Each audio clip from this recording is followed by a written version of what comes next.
Hello, guys. How you doing today? Welcome to our English class. So this time around, we are talking about idiomatic expression.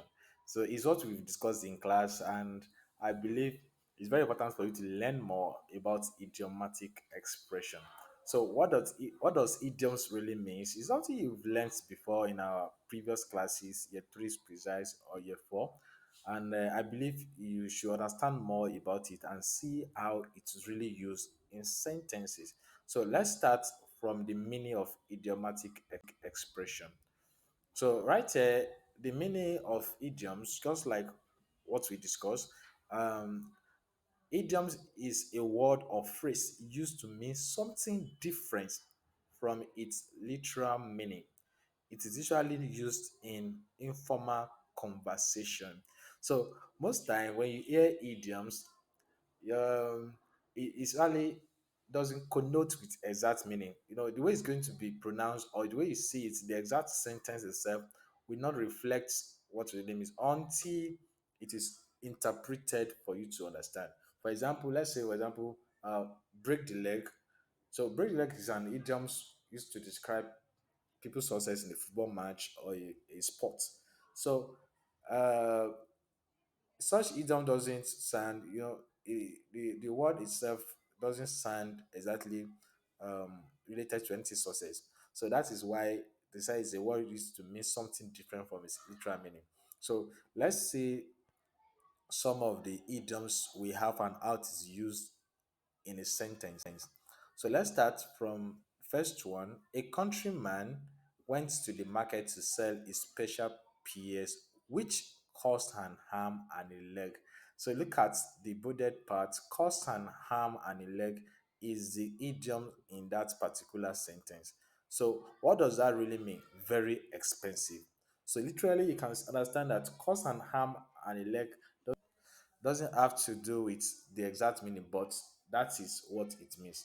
So very expensive, cost and harm and elect. So that's the first idioms in our today's class. So other parts we have teachers should not shortchange their students. Can you see the idioms in that sentence shortchange? So what does that really mean?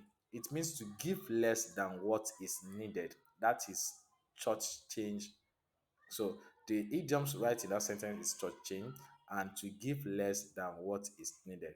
So you can see these idioms are literally don't really sound exactly the way they're supposed to be, but it is idioms. So let's go to the next part of the I am a man of strong moral fiber. Moral fiber is the idioms in this sentence. So I'm a man of strong moral fiber. So what does that really mean? So the meaning of that is the inner strength to do what is right, no matter what the circumstance is. So that's the meaning of moral fiber. So you can see the word is really more than the actual sentence. So it's just a two word, but the meaning carries a lot of strength. So moral fiber means the inner strength to do what is right, no matter what the circumstances.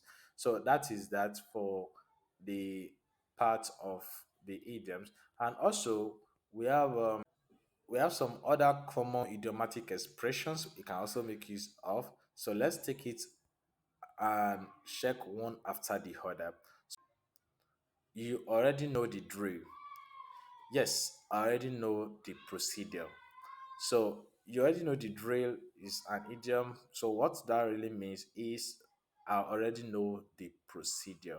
So once you hear that from somebody or Charles, you already know the drill. So it means that is trying to tell you that you already know the procedure. That's an idiom. All right, so let's go to another example. Is it up for grabs? Yes, it is available for everyone.